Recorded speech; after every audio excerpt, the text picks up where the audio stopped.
extra minutes.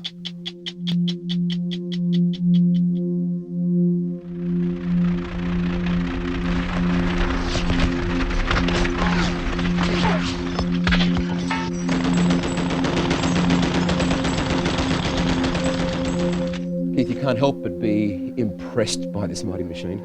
Well, at the time it was the largest bomber capable of lifting the 22,000 pounds in weight. It far outdid anything the Americans had. A bit crude in places, but very efficient. Yep.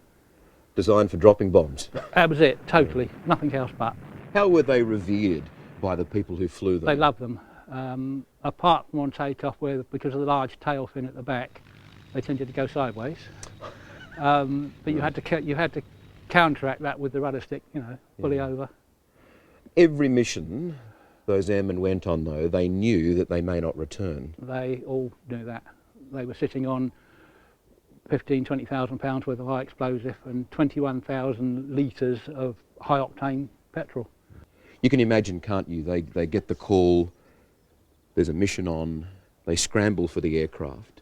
And they're a tight unit of men, aren't they? Yes, they're all, although most of them never made, they were companions, but they tried not to make personal friends because so many of them died.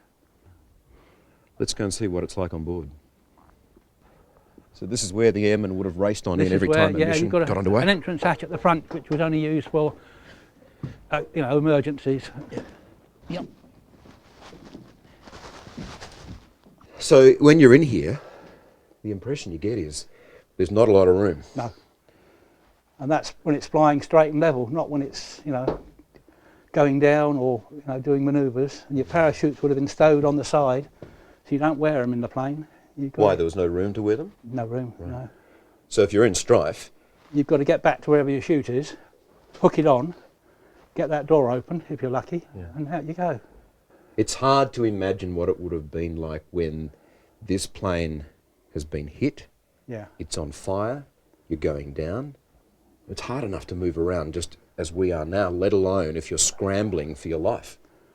Most of these, on the outward trip, unless they got a direct hit, you've got all the bombs underneath your feet back there. They were cast iron, so it was like having an armour-plated belly, so the bullets used to bounce off. But on the way back, that was empty space, and the rounds came straight through. You wouldn't have had much chance.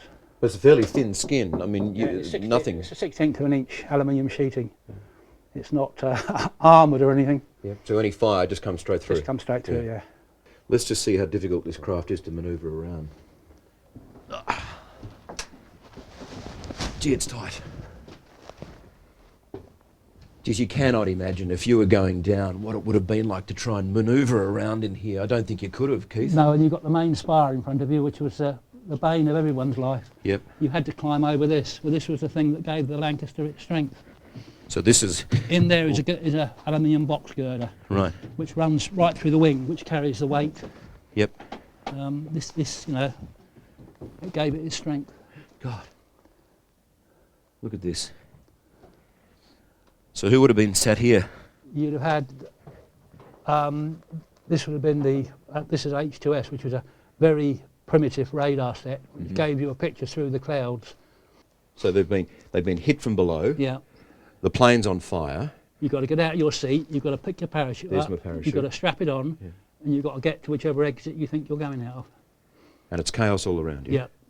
You've got a fuel tank, which is just here, which is probably on fire, and the flames have melted all this, and it's coming through. You've got no chance. Potentially the plane's inverted. Possibly, yeah. You're just trapped. Yeah.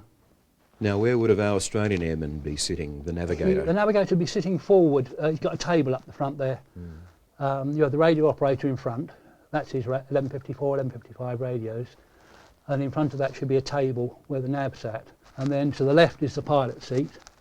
To the right would be the number 2, which would be either the flight engineer, my father, who also acted as a second pilot. And then right down the nose you had the bombardier and the gunner and everything else. Oh, this thing is awkward enough to get into. And when the airmen were in position, they were cramped. This is where our Ron Connolly would have been seated. This is the navigation table. Now, it's impossible for any of us to imagine what happened when this plane was under attack, but where Ron was seated right here, he was near the pilot, the flight engineer, it must have been absolute chaos. Perhaps they were talking to each other, perhaps shouting. That's even if they were alive. You just hate to think the terror these airmen experienced in those final few minutes.